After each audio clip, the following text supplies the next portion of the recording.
Terima kasih masih bersama kami. Pemirsa, kalau tadi Anggi Eboni sudah mengabarkan langsung dari Terminal Pulau Gebang, kita akan menuju ke Stasiun Pasar Senen, Jakarta. Kita sudah ada rekan kami, Haidar Fasal di sana. Selamat siang, Fasal. Ini tampaknya ramai sekali di belakang Anda nih di Stasiun Pasar Senen. Bagaimana kondisi di sana, kemudian antusiasme pemudik saat ini? Bagaimana?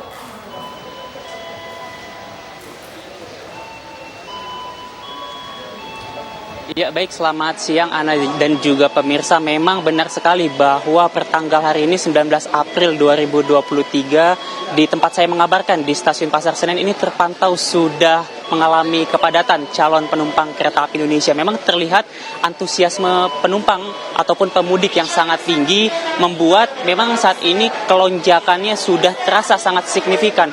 Bahkan tadi kami memantau di sejumlah titik penukaran tiket ketika banyak sekali penumpang yang menukarkan tiket ini sampai membuat antrian yang mengular. Namun untuk mengetahui informasi lebih lengkapnya, di sini telah hadir bersama saya Kepala Humas PT KAI Daob 1 Jakarta, Ibu Eva Kerenisa.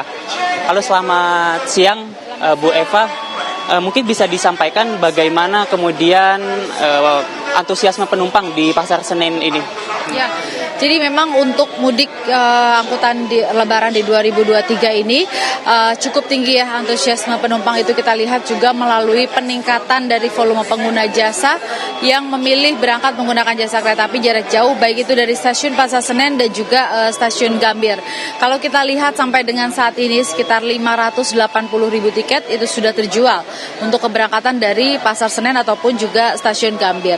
Nah, memang dari 580.000 tiket ini sudah sebagian besar melakukan pemesanan untuk keberangkatan di Pralebaran, yakni tanggal 14 April sampai dengan tanggal 23 nanti ya, pas dengan hal lebarannya.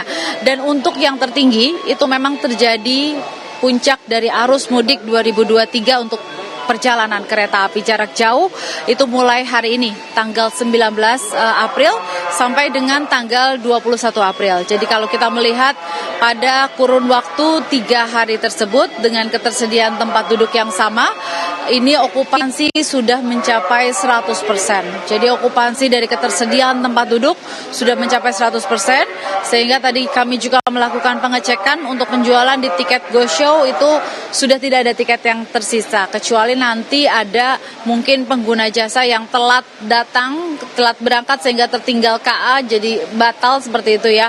Nah, sehingga kami juga sangat mengingatkan kembali kepada pengguna jasa, mohon atur lagi waktu keberangkatannya dari rumah, perhatikan karena ada beberapa kasus yang tertinggal KA dan batal perjalanan. Mengingat tiket pada masa angkutan mudik ini sangat sulit didapatkan karena sudah penuh juga untuk okupansinya.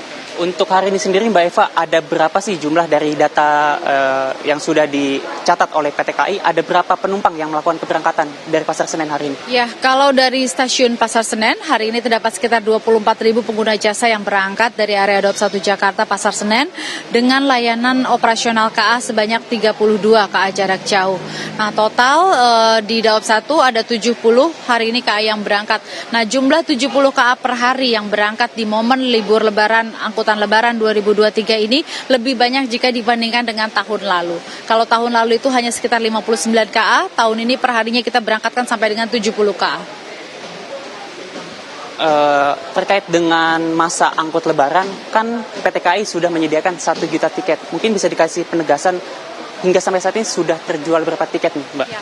Jadi dari ketersediaan tiket yang kami siapkan di H-10 sampai dengan H+10 itu terdapat sampai dengan 1 juta tiket dan 580.000 diantaranya itu sudah terjual. Dan mayoritas melakukan pembelian tanggal keberangkatan di sebelum Lebaran sampai dengan hari Lebaran. Lalu bagaimana dengan tanggal-tanggal di atas atau tanggal-tanggal setelah hari Lebaran? Artinya tanggal 22 ke atas begitu. Apakah masih ada jumlah tiket ya, ketersediaan tempat duduknya dan berapa okupansinya mungkin, Mbak? Baik. Jadi kalau kita melihat di tanggal-tanggal setelah Lebaran, ini memang masih banyak ketersediaan tempat duduknya ya. Tapi untuk tanggal seperti 24 sampai dengan 26, kita lihat ini beberapa waktu terakhir penjualannya mulai meningkat. Dan okupansinya sudah mencapai di sekitar 50 sampai dengan 60% ya.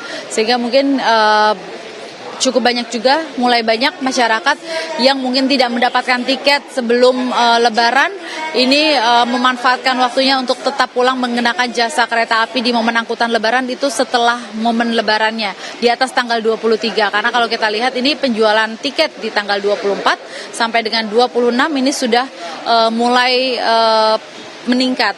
Nah, sehingga masyarakat yang ingin melakukan perjalanan setelah hari Lebaran untuk tetap mudik ke kampung halamannya menggunakan kereta api bisa melakukan pengecekan ketersediaan tempat duduk melalui aplikasi KAI Akses, karena sampai dengan saat ini masih cukup banyak tersedia. Oke, Mbak Eva, ini kan kita udah memasuki masa-masa puncak mudik Lebaran ya. Lalu apakah ada upaya dari PT KAI untuk meningkatkan kenyamanan ataupun keamanan dari para pemudik itu sendiri? Ya baik, jadi kalau kita melihat dari proyeksi kami di mana tahun ini memang akan ada peningkatan dari pengguna jasa, sejumlah hal kita lakukan termasuk dari penambahan petugas pengamanan sampai dengan 610 personel per harinya, itu tugas gabungan juga dengan TNI Polri, kemudian penambahan dari petugas pelayanan sampai dengan 35 personel per harinya. Petugas pelayanan ini yang kita tempatkan di stasiun KA jarak jauh, itu customer service mobile ya, jadi nanti dia akan melakukan pengecekan sekitar area zona 3 apakah penumpang ada yang membutuhkan bantuan atau memberikan informasi bagi penumpang yang ingin bertanya, ini kita tambah.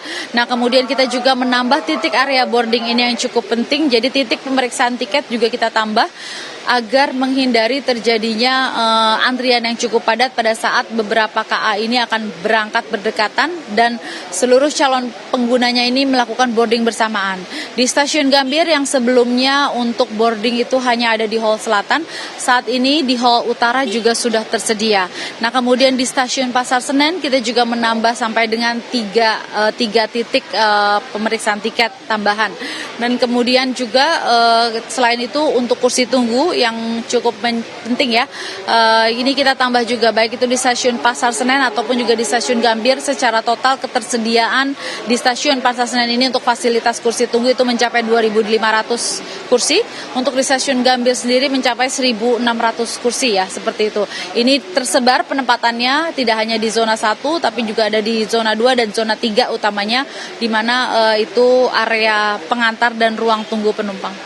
Lalu bagaimana dengan aturan vaksinasi? Apakah masih memberlakukan aturan tersebut mengingat aturan PPKM sudah tidak diberlakukan di Indonesia, Mbak? Baik, jadi kita masih mengikuti surat edaran yang ditetapkan oleh pemerintah ya. Artinya di sana masih ada mengatur vaksinasi meskipun dengan sejumlah ketentuan ya. Artinya kita masih ikuti, dan karena ini merupakan ketetapan di mana merupakan salah satu upaya untuk pencegahan juga ya. Ini masih diterapkan. Jadi untuk pengguna jasa yang berangkat ini masih harus perhatikan lagi untuk yang sudah usia 18 tahun ke atas, ini sudah harus divaksin ketiga atau booster. Nah, kemudian di Pasar Senen dan Gambir kita juga menyediakan layanan vaksin setiap hari mulai pukul 8 sampai dengan pukul 12 siang. Baik, terima kasih Mbak Eva Kironitsa atas penjelasannya. Ya, pemirsa, itulah tadi pemaparan yang disampaikan oleh Kepala Humas PT KAI Daob 1 Eva Kironitsa, yang mana memang diungkapkan oleh dia bahwa terdapat sejumlah penumpang yang datang ke stasiun Pasar Senen ini, bahkan tercatat hari ini terdapat 23.900 penumpang. Jika saya bisa gambarkan rata-rata per hari di stasiun Pasar Senen ini penumpang yang datang adalah 8.000 hingga 13.000. Namun pada hari ini jumlah penumpang yang datang ke Pasar Senen adalah 23.900 penumpang. Artinya memang sudah sangat terjadi kelonjakan di Pasar Senen ini sendiri. Untuk sementara kami kembalikan ke Ana di studio.